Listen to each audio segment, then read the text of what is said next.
육신적 삶을 살 것인가 아니면 성령께서 말씀하신 진리 따른 삶을 살 것인가에 대한 고민입니다. 진리 쪽을 택하게 되면 성령의 인도함 받았다 이렇게 말을 하고, 그것을 구름 기둥과 불 기둥 인도함 받는다 이렇게도 말을 하고, 주께서 인도하셨다 이렇게 말도 합니다. 본능 따라가게 되면 본능은 신앙과 반대되는 삶을 자꾸 살려고 합니다. 그러다 보니까 기도하기 싫고 전도하기 싫고 말씀을 읽기 싫고 교회 가기 싫고 나와 내 삶 중심에서 살아가려고 하죠. 그렇게 하면 본능 따라 삽니다. 본능과 성령이 갈등을 일으키면서 우리 안에 많은 고민을 주죠. 그 고민 속에서 성령을 택하게 되면 몸 성전이 거룩하게 돼서 주님 나라에 안착할 수 있다 이렇게 볼 수 있고, 본능이 내 안에 있는 성령을 이겨서 성령의 성품을 이겨서 육신 따라 정욕 따라 신앙을 멀리하고 살게 되면 주님 나라 갈 수 없다 이렇게 볼 수 있습니다. 몸 성전입니다. 회중 성전은 성도들 모여서 서로 교제를 하고 회의를 해서 교회를 운영해 나갈 때 그 교회를 회중 성전이라 그럽니다. 회중 성전의 실체는 두 사람 이상부터 시작이 되지요. 그래서 교회 내 어떤 의사 결정을 하려고 할 때 성도들이 모여서 회의를 해서 결정이 되고 그 결정에 따라 교회가 나가더라 하면 회중 성전입니다. 그 다음에 또 하나는 이제 건물 성전이 있죠. 보이는 건물 성전이 필요하게 되죠.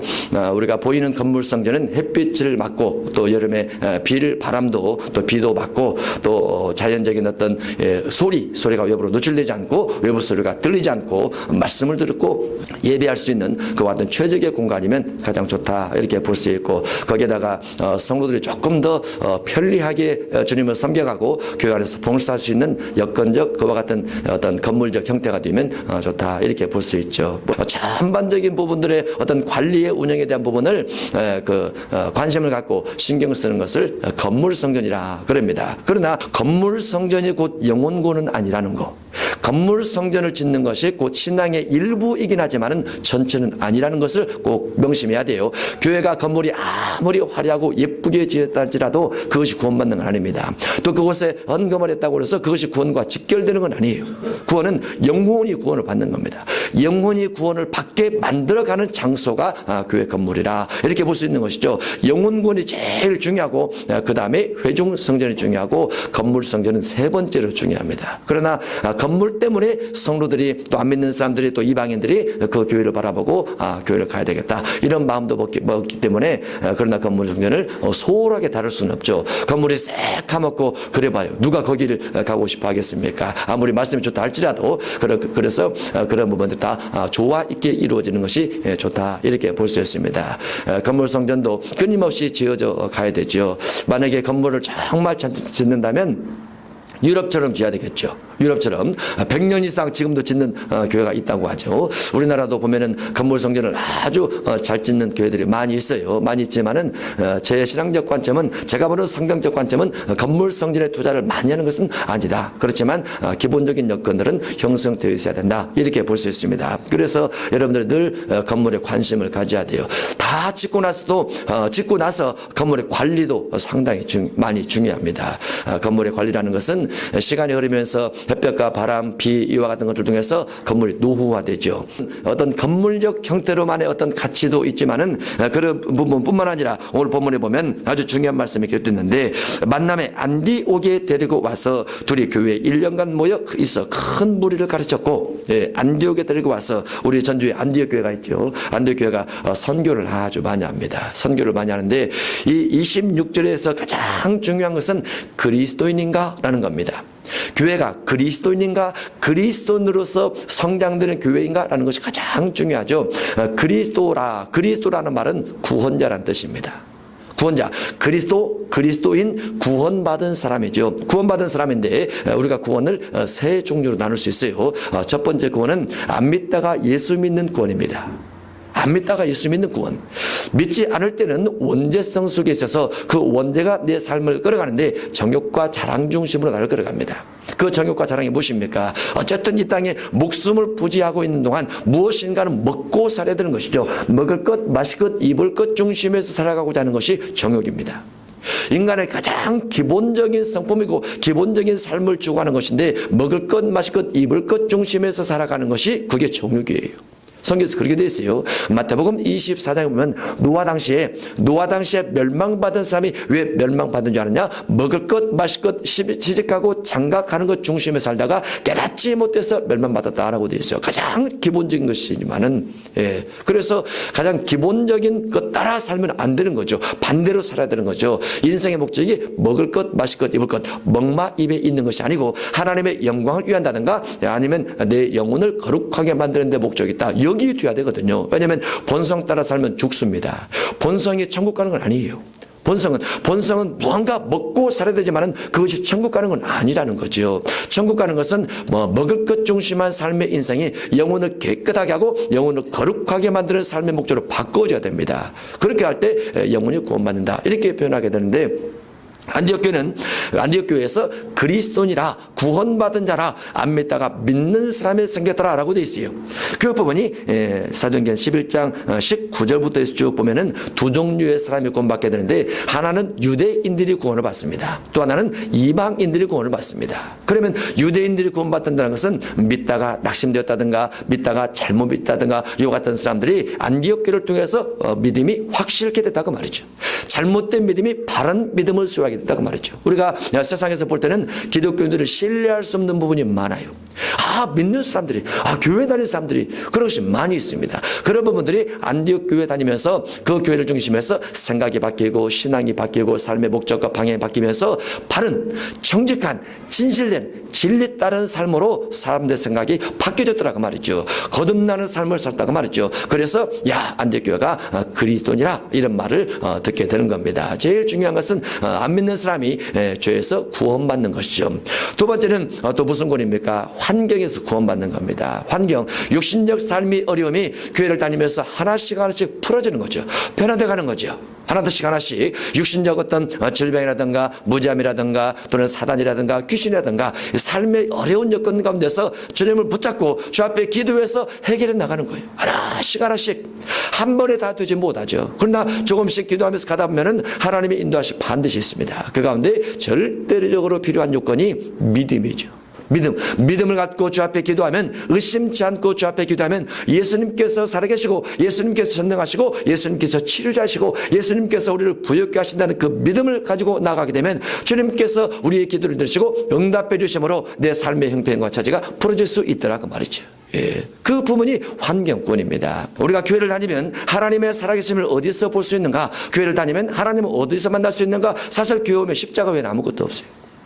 다른 종교들은 뭔가 형상이 있습니다. 멋지게 만들어진 형상도 있고 눈을 내리깔은 형상도 있고 올라간 형상도 있고 무서운 형상도 있고 아주 무서운 무기 든 형상도 있고 여러 형상들이 있어요. 근데 교회를 오면 십자가 외에는 없어요. 그렇다고 해서 십자가 바라보고 기도하지는 않습니다. 그저 기도하는 거죠. 십자가를 우리가 목걸이를 하고 다니고 다 하고 다니지만은 십자가를 신으로 생각하진 않아요.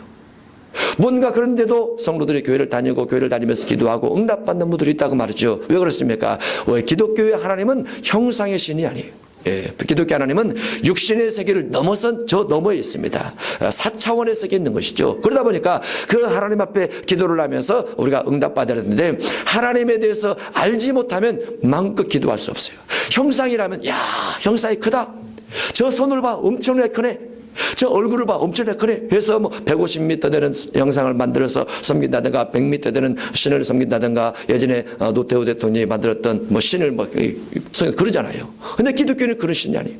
기독교 신은 에스겔 1장이나 다니엘 7장이나 있는데 하나님께서 높이 돌린 보지 않으셨는데 그곳에서 음성을 내시면 음성을 통해서 만물이 만들어지더라 이렇게 된단 말이죠.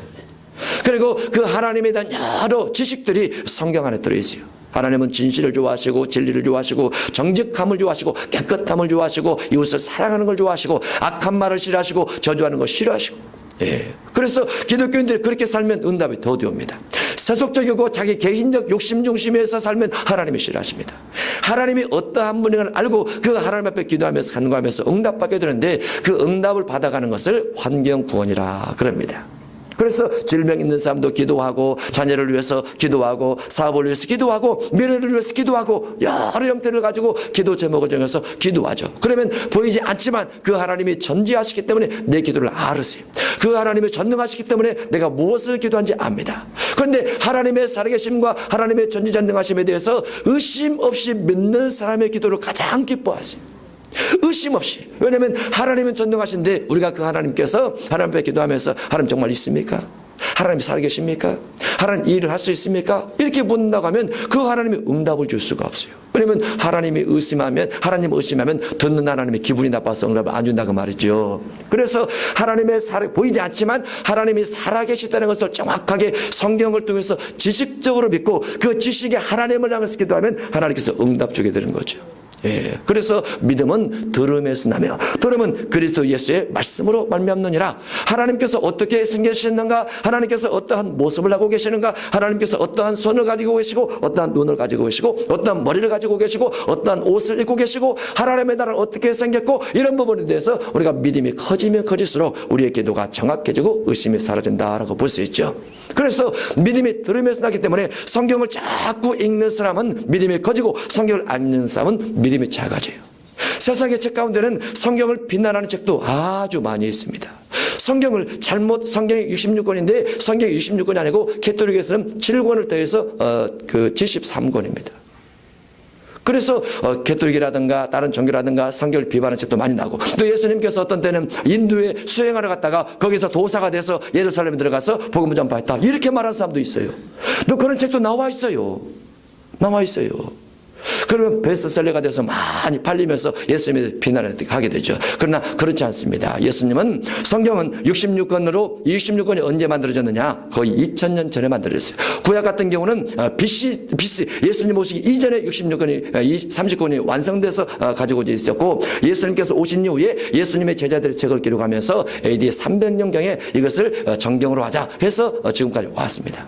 그런데 그때 당시에 예수님에 대한 소문에 대해서, 예수님이 했던 일에 대해서 많은 사람이 글을 썼어요. 그런데 정확성이 떨어진 책도 있고 정확한 책도 있는데 정확한 것만 골라서 성경에 넣어놨습니다. 그것을 27권 정경이라 이렇게 말을 하죠. 그런데 정확하지 않는 것들을 가지고 누가 부분적으로 발췌를 해서 책을 써내면 정확하지 않는 그 부분이 딱 튀어오르면서 성경보다 정확하다, 이거를 우리가 믿어야 된다 하면서 가는 사람도 있어요. 끊임없이 잠잠할만 하면 또 하나 누가 꺼내고, 잠잠할만 하면 또 하나 누가 꺼내고 막 그래요. 그렇지만은 성경에서, 교회에서 말하고 있는 것은 딱 66권 이것만이 정경이고, 이것을 통해서 하나님이 누군지 예수님이 누군지 알아가고, 예수님께서 어떠한 일을 주로 하시고 예수님께서 어떠한 능력을 가졌는가를 우리가 정확히 알아갈수록 믿음이 깊어지면서 주 앞에 기도할 때 환경 가운데서 구원이 되어진다, 이렇게 볼 수 있죠. 그래서 믿음이 깊어지려면 성경을 봐야 돼요. 성경 외의 것을 많이 보면 믿음이 안 큽니다. 성경 자체의 말씀을 많이 듣지 않으면 믿음이 안 자라요. 그래서 믿음이 자라면 그 믿음의 자람 속에서 뭔가 신비한 이적들이 주어지게 되죠. 하나님 만나고 체험하게 되고, 교회 안에는, 신앙 안에는, 성경 안에는 하나님께서 일으키는 이적들이 있어요. 기도해서 구해서 응답받을 것들이 많이 있습니다. 왜냐하면 하나님께서 성경 안에서 약속하셨죠. 하나님의 성령이 오시면 예수님이 한 일을 할 것이요, 이보다 큰 것도 아니라. 그래서 믿음을 가지고 주 앞에 기도하고 주님의 전능하심과 전지하심에 대해서 자꾸 요구를 하면서 구하게 되면 하나님께서 우리 속에서 그 일들을 하나씩 이루어 가세요. 이적과 기적도 이루어 가십니다. 기도를 정해서 자꾸 하게 되면 하나님께서 금년 한 해도 우리의 삶을 풀어줄 줄로 믿습니다. 여러분의 금년 한 해 세운 계획에 대해서 하나님 이것에 대해서 이렇게 됐으면 좋겠습니다. 하나님께서 이렇게 응답 줬으면 좋겠습니다. 예. 무지한 사람이 좀 똑똑해졌으면 좋겠습니다. 우리가 자녀를 잉태하고 자녀를 출생하게 되면은 부모 이상의 지식과 지혜가 주어지지 않습니다. 처음에는. 왜냐하면 유전인자로 그대로 받아서 우리 자녀가 출생하다 보니까 자녀가 특별히 부모보다 더 뛰어나거나 그러진 않아요. 거의 그 수준에서 자라게 되죠. 근데 거기에 하나님 앞에 기도하면 하나님께서 지혜의 문을 열어주시죠. 지식의 문도 열어주시죠. 능력의 문도 열어줄 수 있어요. 왜냐, 지식과 지혜가 어디서 납니까? 다 여기서 나지 않습니까? 그죠? 여기 안에서 벗어날 수가 없어요. 목 안에서 지식과 지혜가 나진 않아요. 언어라든가 재능이라든가 예능이라든가 실력이나 감동, 사람 만나서 기분 좋게 하는 것, 이와 같은 걸 다 이야기 쓴단 말이죠. 그런데 이 부분 속에 성경 안에 기록이 되어 있죠. 하나님께서 솔로몬을 꿈에 만나줬는데 꿈 한번 꾸고 나서 머리가 엄청 달라지고 지식과 지혜가 아주 뛰어나게 돼서 잠언 3천을 말하고, 다윗이 전쟁을 통해서 모든 나라의 조공을 받았던 것을 솔로몬은 전쟁 한 번도 하지 않고 모든 나라에서 조공을 받았어요. 지식과 지혜를 통해서. 그게 다 머릿속에 들어있죠. 하나님께서 하나님 앞에 기도하며 간구하며 얻어진 그와 같은 지식과 지혜를 있더라. 이런 것들을 환경구원이라 합니다. 환경구원. 네. 우리는 환경구원을 반드시 받아야 돼요. 삶에서 본 것과 회복되는 부분을 맛을 봐야 돼요. 기도하고 간구해서 하나님께서 응답하신 것을 경험해야 돼요. 그래야 하나님의 살아계심을 알고 그 다음 단계인 영혼 구원을 위해서 갈 수 있습니다. 영혼 구원은 지금 다 이루어지지 못하죠. 왜 그렇습니까? 육체 안에 영혼이 들어있고 영혼은 육체의 구속을 받아요. 그래서 영혼 구원이 온전히 받을 때는 육체에서 영혼이 벗어날 때, 곧 죽을 때입니다. 죽을 때 영혼 구원을 받는 거예요. 죽을 때 빠져나가면, 우리가 몸에서 영혼이 빠져나가면 주님 앞에 서게 됩니다. 주님께서 우리를 재판하시죠. 선과 악에 대해 재판을 하세요. 죄에서 구원이나 관계에서 구원이나 영혼 구원 부분들이 이루어지는 것이 안디옥 교회에서요. 육신의 삶이 달라지고 생각이 달라지고 영혼 속에 하나님이 성령께서 원하시는 거룩한 마음, 거룩한 생각, 어떤 기도했던 것들이 응답받는 이런 부분들이 주어졌던 것이 안디옥 교회였더라라고 되어 있는데, 26절에 보면은 바나바와 바울이 안디옥 교회에 가서 말씀을 가르쳤습니다. 둘이 1년간 가르쳤어요. 큰 무리를 가르쳤고 그들이 가르침 받은 다음에 그리스도인이라 부름받게 됐습니다. 믿음이란 이런 것이고 성경은 이런 것이고 성경의 뜻은 이런 것이다. 이런 부분을 확실하게 우리 마음속에 담게 되면 믿음이 자랍니다. 믿음이 자라면 응답이 빨라집니다. 의심이 제거가 되고 하나님에 대한 신뢰가 깊어지고 내가 예수 믿는 것이 이런 이유 때문이구나 라는 것을 알게 됩니다. 교회를 다니는 것은 단순하게 그저 주일날 세상 가지 않고 교회를 다니는 그것이 아니에요. 교회 안에서 하나님의 누군가를 만나고 하나님께서 말씀하신 말씀의 뜻이 무엇인가 배우고 주 앞에 기도해서 내 삶 속에 하나님을 하나씩 하나씩 체험해가는 것을 우리가 신앙을 목표로 해서 가는 겁니다. 오랜 시간 동안 교회를 다녀도 아무런 하나님에 대한 체험이 없다라든가 그러면 안 돼요. 하나님이 살아계시기 때문에 우리가 교회를 가면 형제들을 만납니다. 자매를 만나면 대화를 하고 악수도 하고 그러죠. 마찬가지로 하나님께서 살아계세요. 예수님께서 살아계세요. 우리 모습처럼 실제로 있으세요. 천사도 실제로 있어요. 물론 육신의 눈에 안 보이지만 실제로 있어요. 실제로 있는 그분이 마치 내가 산 사람을 만나처럼 주님이 내 곁에 계시다. 주님이 내 길을 들으신다. 이런 부분의 삶 속에 신앙 속에 들어가야 그 사람의 신앙이 진짜 신앙이 되는 거예요. 만약에 예수님께서 지금 시대 오셨다면 예수님에 대해서 사진을 찍어놓고 모습을 동영상으로 다 해놓고 설교에 대해서 다 해서 유튜브에 올려놓고 막 그럴 거예요. 그런데 2000년 전에 실제로 예수님께서 그렇게 오셨어요. 옷을 입고 오시고 이 땅에 살아가면서 오시고 먹을 거 잡수시고 제자들과 대화를 하면서 이야기를 하시고 막연한 하나님이 아닌 실제로 살아계신 하나님이 이 땅에 오셨다고 말이죠. 그리고 그분께서 그 당시에 이방인들을 통해서 그 당시에 예수님의 신학적인 부분을 반대하는 사람을 통해서 죽임을 당했어요. 확 죽여버렸어요. 가시관 씌워서 죽이고 피 흘려서 죽이게 하고 창으로 찔러서 죽이고 채찍에 때려서 죽게 했어요. 십자가 매달아 죽게 만들었어요. 다 죽었어요. 완벽하게 죽었어요. 죽어서 시체를 무덤에다 넣어놨단 말이죠. 넣어놨는데 예수님께서 하나님의 아들 신이기 때문에 죽음 가운데 있을 수가 없었어요. 그래서 3일 만에 부활했지요. 모든 종교 중에서 부활절에 있는 종교는 기독교밖에 없어요. 모든 종교 교주가 있지만은 기독교 종교 예수님만 부활이 됐어요. 부활이 돼서 어디가 있습니까? 부활이 돼서 하나님 나라 가 있어요. 그리고 가 있지만 전능하시고 편재성이 있다 보니까 하나님 나라 있지만 전세 계시는 겁니다. 다만 부활체이기 때문에 육체처럼 이렇게 나타나진 않아요. 나타나시기도 하지만은 거의 영체로 계십니다. 영체로 그것을 부활체면서 육체면서 부활체 이렇게 설명해서 부활체라고 말을 하죠. 그래서 예수님 부활에 대한 모습을 가지고 못 자고 가시관 자고 허리에 장자고 그대로 가지고 있는 상태에서 육체처럼 우리에게 보일 수도 있어요.